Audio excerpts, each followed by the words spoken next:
Welcome back to Vashishta channel. Karthika Puranam 23వ అధ్యాయం ద్వాదశి పారాయణ. అగస్త్యునకు అత్రి మహాముని వివరించిన ద్వాదశి పారాయణం గురించి చెప్పిన విశేషాన్ని వివరిస్తాను విను అని జనక మహారాజుకు వశిష్ఠుడు వినిపించిన అంబరీష చరిత్రను ఆలకించవలసినదని చెప్పాను. గంగా గోదావరి స్నానం వలన, సూర్యచంద్ర గ్రహణ స్నానముల వలన కలుగు ఫలితము కన్నా కార్తీక ద్వాదశి వ్రతము చేయు వారికి అత్యధిక ఫలం సిద్ధిస్తుంది. కార్తీక శుద్ధ దశమి రోజున పగలు మాత్రమే భుజించాలి. మర్నాడు ఏకాదశి రోజున శుష్కోపవాసం ఉండాలి. హరినామస్మరణతో గడపాలి. ఏమీయూ తీసుకోకూడదు. అలా ఆహార స్వీకారం లేకుండా ఉండి ద్వాదశి గడియలు మించిపోనీ రాదు. ఇలా చేయడమే ద్వాదశి పారాయణం అనబడుతుంది. ద్వాదశి పారాయణము చేసిన అంబరీషుని ఇతిహాసము చెబుతాను. పూర్వకాలంలో అంబరీషుడనే మహారాజుండేవాడు. ఆయన హరిభక్తుడు. హరినామ సంకీర్తనమన్నా హరికథాశ్రవణమన్నా ఆయనకు ఎంతో ప్రీతి. ఒకానొక కార్తీక మాసంలో శుద్ధ దశమి ఆ రోజంతా నిరంతరం భగవతారాధనలో ప్రొద్దుపుచ్చి ఏకాదశి నాడు నిలాహారమున్నాడు. పచ్చి మంచినీళ్లు కూడా ముట్టకుండా నిష్టగా ఉన్నాడు. ఏకాదశి వెళ్ళి ద్వాదశి గడియలు వచ్చాయి. గడియలున్న కాలంలోనే భుజించాలన్న సంకల్పంతో ఉన్నాడు. సమారాధన చేసి తాను భుజించాలనుకున్నాడు. ఆ సమయంలో దుర్వాస మహర్షి వచ్చాడు.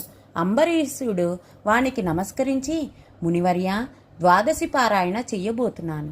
తమరు స్నానం చేసి సత్వరం సమారాధనకు రావలసిందిగా ఆహ్వానించాడు. అందుకు దుర్వాసుడు అంగీకరించి నదీ స్నానానికి వెళ్ళాడు.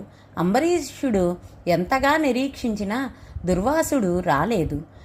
అతిథి అభ్యాగతులు నారాయణ సమానులు. ద్వాదశి గడియలు పూర్తి కావస్తున్నందువల్ల తరుణోపదేశానికై విజ్ఞులను ఆశ్రయించాడు అంబరీషుడు. మహర్షులారా, ద్వాదశి పారాయణ అతిక్రమించరానిది. అతిక్రమించినచో అంతకుముందు చేసిన ద్వాదశి పారాయణ ఫలితం పోతుంది. అతిథి తానుగా వచ్చాడు. వానిని భోజనానికి ఆహ్వానించాను. అతిథికి పెట్టకుండా భుజించడం గృహస్థ ధర్మం కాదు. అందున ఇది ద్వాదశి పారాయణ పుణ్యకాలం. ఇప్పట్టున అట్టి అనాచారము చేయుట యుక్తము కాపోదు. దుర్వాసుడు రాలేదు. ద్వాదశి గడియలు అయిపోతున్న ఈ తరుణంలో నాకేది కర్తవ్యం అని అడిగాడు. దుర్వాసుడు అయాచితంగా లభించిన అతిథి. అతిథుల్లోనూ అన్నార్తుల్లోనూ కార్తీక ద్వాదశి పారాయణలోనూ పరమేశ్వరుడు అగ్ని రూపంలో ఉంటాడని వేద ప్రవచనం. జఠరాగ్ని రూపంలో ఉన్న అగ్ని ప్రాణవాయువు వల్ల ప్రజ్వలించబడుటచే ఆకలి కలుగుతుంది.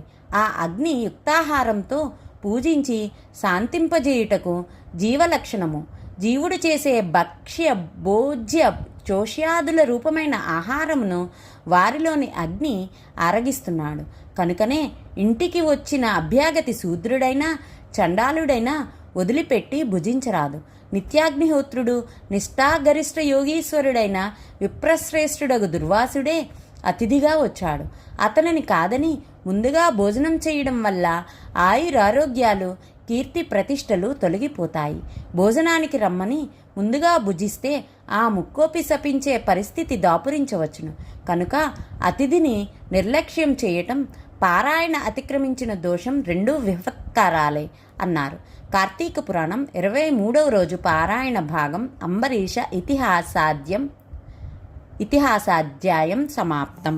ధన్యవాదములు. Please like, share, subscribe our channel.